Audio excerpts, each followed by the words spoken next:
Hey guys, welcome back to the channel. So today I'll be showing you how to trace a bitmap, how to scale it, and how to export it. So in the last video I showed you how to trace a bitmap. If you guys haven't watched that video, don't worry, I'll be teaching that part as well in this video. So without further ado, let's get started. The first thing I'll do is import some reference image. Here I've got some tattoos of Trafalgar law, so I'll be importing it. Press OK. I'll import another one.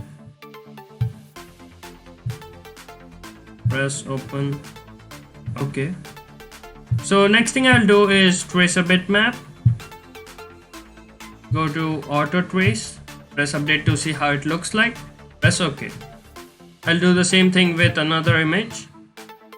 Trace bitmap. Autotrace update. Press OK. So now that we have our bitmap traced out, I'll be deleting the reference image.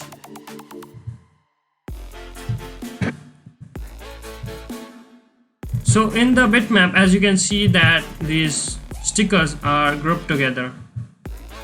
So I'll be ungrouping them by going to path, break apart.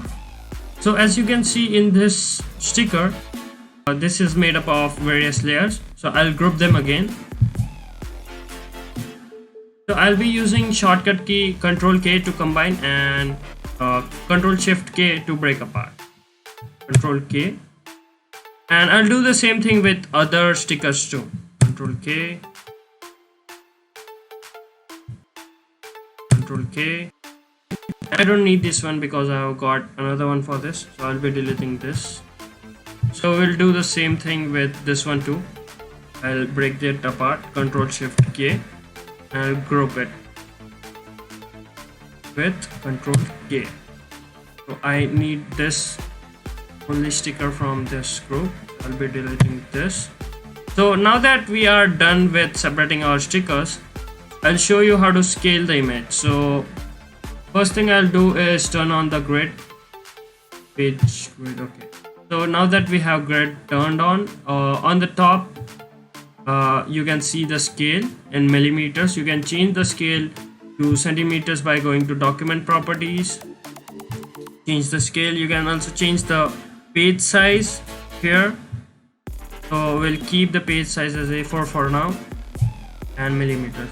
So I'll be putting this image in the top right corner. So as you can see, due to snap grid is on, I'll turn it off and I can position my image anywhere, or else it will snap the grid.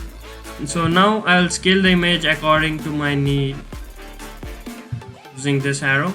So while scaling it, remember you should press Ctrl and then scale the image relatively. Do the same thing with another stickers, and when you're done, just go to save as and save it as a PDF. Where is PDF? Okay, save it. Press OK, and here is your output. So that's it for today. If you guys like the video, please press that like button and don't forget to subscribe. Thank you for watching. See you guys next time.